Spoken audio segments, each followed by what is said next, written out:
Hello दोस्तों, नमस्कार। स्वागत है आप सभी का एजुकेशन मंत्रा में। दोस्तों, एडेड जूनियर शिक्षक भर्ती का रिजल्ट क्या जारी हुआ? आफतों का अंबार लग चुका है। पीएनपी में आज छात्रों का प्रचंड विरोध प्रदर्शन हुआ है और छात्रों ने अपनी समस्याओं से संबंधित ज्ञापन भी सौंपा है। और एक बार दोस्तों देखा जाए तो फिर से पीएनपी की कार्यशैली पर सवाल खड़े हो रहे हैं और ये मामला पुनः कोर्ट में जा सकता है। दोस्तों, क्या कुछ पेचीदगी हैं और साथ ही साथ एडेड जूनियर कट ऑफ विश्लेषण पर भी हम प्रकाश डालेंगे। तो वीडियो को लाइक एंड शेयर बिल्कुल किया करें और जो चैनल पर पहली बार आ रहे हैं तो सब्सक्राइब अवश्य करें, क्योंकि एडेड जूनियर शिक्षक भर्ती को सकुशल पूर्ण कराना, छात्र हित में आपके साथ खड़े रहना हमारे चैनल की प्रथम और सबसे महत्वपूर्ण प्राथमिकता है। तो चलिए दोस्तों, वीडियो को शुरू करते हैं। दोस्तों, देखा जाए तो पीएनपी ने जो संशोधित रिजल्ट जारी किया है वो काफ़ी जद्दोजहद के बाद जारी हुआ है। छात्रों ने पहले से ही प्रश्न चिन्ह लगा दिए थे, कई सारी आपत्तियां दर्ज करवाई थी और जब आपत्तियों का कह लें असेसमेंट हुआ तो उसमें ये चीज़ें निकल के आईं कि बहुत सारी आपत्तियां जो की गई वो सही हैं। जो छात्रों ने शिकायतें की, जो प्रश्न चिन्ह खड़े किए वो सही पाए गए और इसी के आधार पर कोर्ट में ये मामला पहुंचा था और शासन स्तर से ये हुआ कि भाई इसको पूरी तरीके से रिवाइज करिए। तो रिज़ल्ट को रिवाइज किया गया। अब दोस्तों, एक सबसे बड़ा सवाल है कि जब ये मैनुअल मूल्यांकन नहीं है, इसको ओएमआर का जो भी मतलब एक मशीन के द्वारा इसको जो है जांचा और परखा गया था, तो आखिरकार इतना मेजर डिफरेंस कैसे आ गया? पीएनपी के अधिकारी कहते हैं कि पिछले वाले जो रिजल्ट में 60-65 कटाव पर बहुत सारे छात्रों को हमने उत्तीर्ण कर दिया था धोखे से, लेकिन अब जब 60-65 पर हम उनको रख रहे हैं तो वो फेल हो जा रहे हैं। मतलब कि 60-65 पर वो छात्र नहीं थे और रिवाइज्ड रिजल्ट जब निकाला गया तो वो जो है हो रहे थे। तो मतलब वाइस वर्सा आप कर लीजिएगा अगर मैंने कुछ गलत बोल दिया हो। मतलब इन्होंने उल्टा का सीधा कर लिया है। अब दोस्तों, सबसे बड़ी बात है कि कुछ के नंबर जो है घटे थे उस टाइम पे।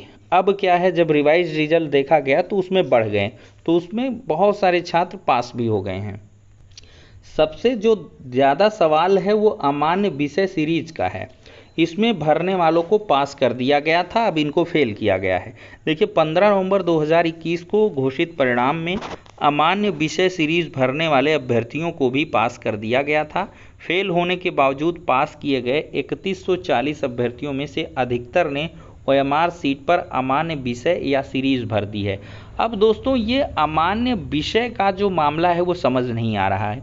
एक से अधिक जो बबल हैं उसने अगर सब्जेक्ट में कर दिए हैं तब तो वो इनवैलिड सब्जेक्ट है, लेकिन बहुत सारे छात्र ने फ्लूइड वगैरह भी लगा दिया था, या मान लिया 2 बबल कर दिया, इसको उन्होंने इरेज किया, सिर्फ एक ही रखा। तो ऐसी छेड़छाड़ अगर आपने की है तब भी इनवैलिड सीरीज है।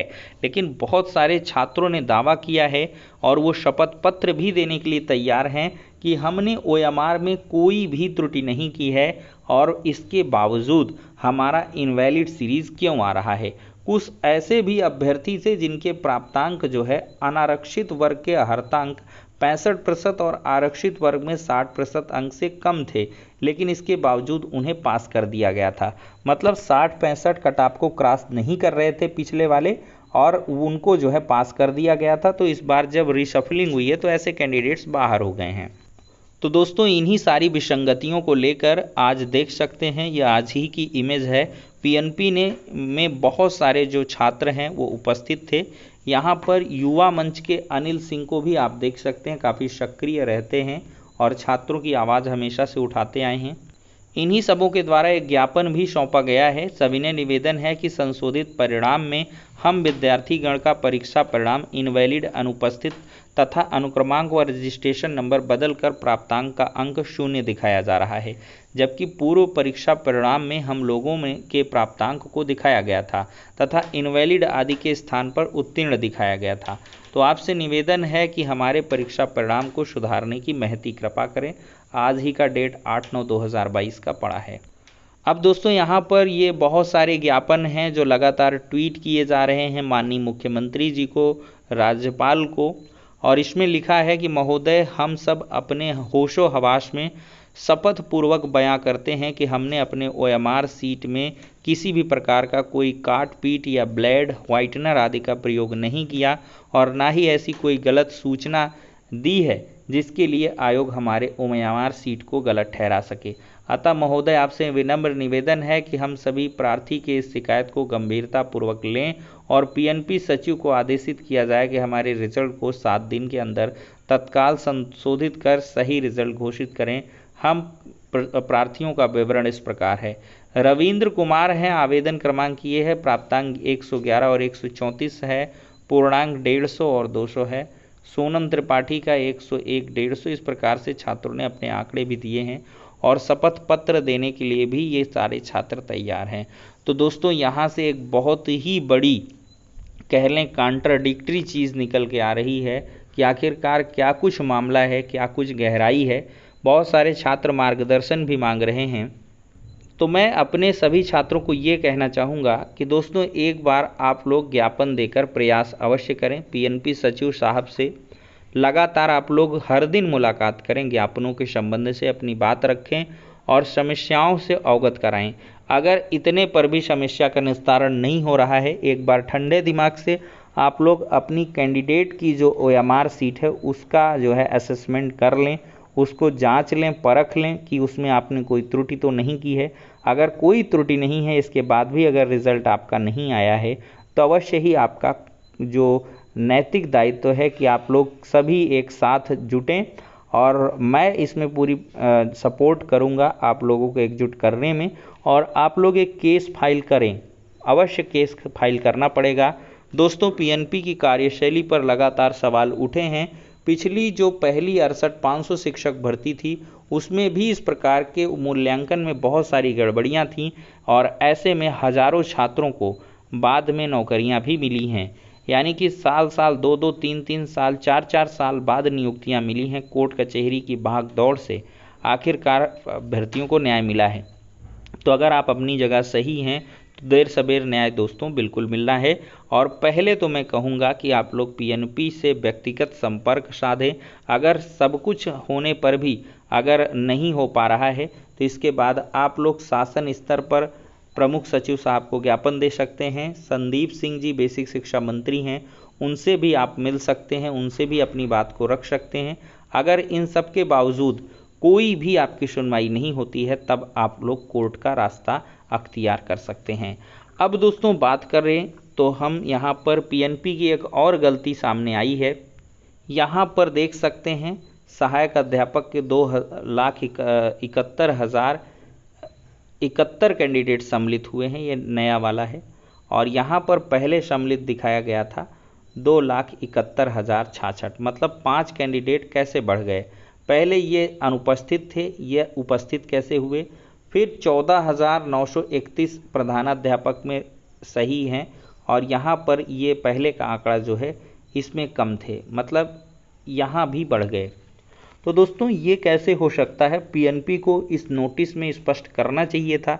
हालांकि कुछ अभ्यर्थी, उड़ती खबरें हैं, उनका कहना है कि ये अभ्यर्थी कोर्ट से परमिट हुए हैं। तो अगर कोर्ट से हुए हैं, देखिए 50% वाला भी मामला है, अभी इनको रिलीफ नहीं मिला है।